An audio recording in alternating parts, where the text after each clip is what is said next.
On this edition of Kababayan Today, we've got a very special Filipino English reading of Araw sa Palengke with Green Mango Books. That's all next on Kababayan Today.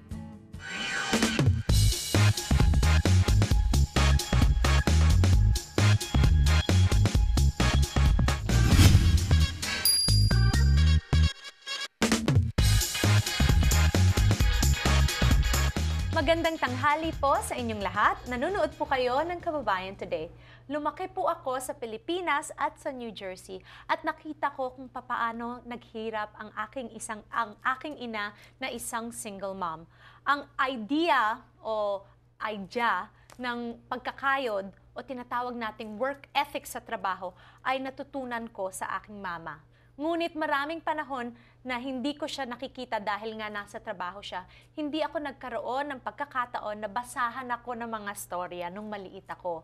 Kaya naman, ngayon na meron na akong mga anak na sarili, dahil siguro hindi ko naranasan ito, sinisigurado ko na ginagawa ko ito gabi-gabi at parte po yan ng buhay namin magpamilya, ang pagbabasa sa ating mga chikiting. Nakakatuwa naman na ang ating susunod na makakasama dito sa Kababayan Today ay tinutulungan tayong mga ina na turuan ang ating mga anak ng lingwahe ng ating mga ninuno.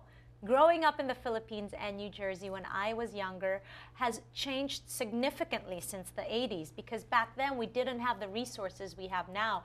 And seeing how hard my mother worked, who was an only parent, really shaped my idea of hard work. Because my mother worked a lot, I never had the opportunity to have what they say, bedtime stories. And now that I have children of my own, perhaps because I never experienced it, I made it a point to share that experience with my young children. There aren't many books out there that cater to our unique identity of being Philam, which is why I'm really excited that our guests joining us from Green Mango Books took it upon themselves to change just that. Ladies and gentlemen, kasama natin dito sa Kababayan Today, please welcome Melody and Alan Amit of Green Mango Books. Hi, G. Thank you so much for having us. We're so excited to be here. Oy, salamat din. So, yun na nga, naikwento ko kanina na yung nanay ko kasi palaging nagtratrabaho nung lumalaki ako. So, I didn't have bedtime stories. That's exactly what happened with me also growing up in the 80s. Yeah. So 80s tayo. 80s, yes. Okay, so let's talk first. Saan kayo ipinanganak? Alan? I was born in the Philippines and I grew up here in the States. Okay, what age did you come here? At a very young age of 5. 5 years old. Yes, Taga yes. saan ka sa atin? Cebu. Cebuano, Bisaya. Yes, I am. Okay, and what about you, Melody? Manila. Manila ka And I lumaki. came here 2006. I see. So Yeah. dito na kayo nagkakilala. Nagkakilala kami sa Pilipinas. And then we came here. We decided to migrate and bring our family here. And that's where we started. So Alan, you grew up here, but you moved back to the Philippines. Yes, I wanted to learn Tagalog. Oh, wow. Yes. Interesting. How old were you when you did this? I was probably 27. Was that a culture shock for you going A back? very big culture shock. Pero nakakaintindi ka ng Tagalog. Marunong talaga mag-Tagalog. Okay, so you really wanted to pursue, to learn the language. That's why 26 you moved back. Yes. And now you met your wife there, Melody, at bumalik Exactly. naman kayo dito. Yes. So Melody, you have children? Yes, we have two. Okay. 8 years old, Nathan, and 2 years old, Alina. Okay. So we're right now, they're just at that stage where they really want to learn. And so yung books na realize talaga namin because my son, he's having some challenges in reading in school. So na-realize namin that there is something that's missing and we're so busy. Both of us are working. So wala talagang time, kagaya ng sinabi mo. So right now, ang naisip talaga namin is to just read. And then nung na-realize namin that it's actually good, everybody, a lot of families are demanding that too because a lot of children really are craving for that bonding time with their parents. Let's face it, okay? When we were growing up, our parents didn't read to us. No. Exactly. No. Right? No. It just wasn't the culture, you know? No. Children, when I was growing up, are not heard.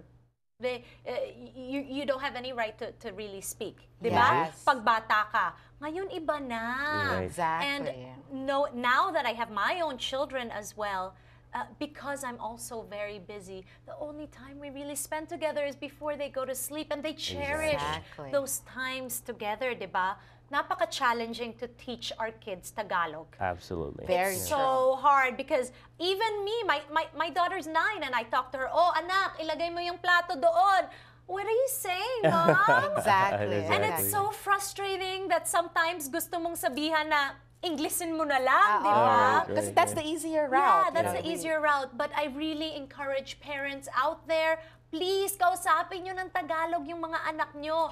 And also, an even better way to really bond and teach them the language is to read to them, di ba? Absolutely. Exactly. Yes. And that's what we're trying to do with our Filipino books, is to encourage families that this is the best way to introduce the language.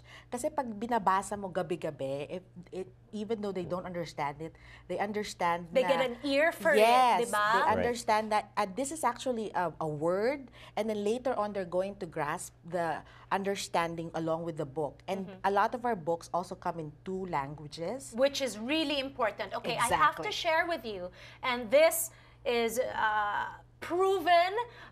The scientist Noam Chomsky, who's a linguist as well, he said that children have the capacity to learn as many languages Very as you true. expose them to. Absolutely. The idea that pag kinausap mo ng Tagalog tapos kinausap mo ng Ingles o ng Spanish, Malilito. malilito yung bata, hindi No. totoo Yeah. yun, di ba? That's Kasi they're like sponges. Absolutely. So anything that they grasp from you, especially the parents, Yes. if they hear you every day, Yes. especially sa story time nga na sinabi mo, Oo. G, napaka-importante no, that they They hear. they hear you Yes. speak Tagalog. Pagbalik natin dito sa Kababayan Today, kakusapin natin si Alan tsaka si Melody tungkol sa Green Mango Books at mamaya magbabasa din tayo. Huwag po kayong aalis.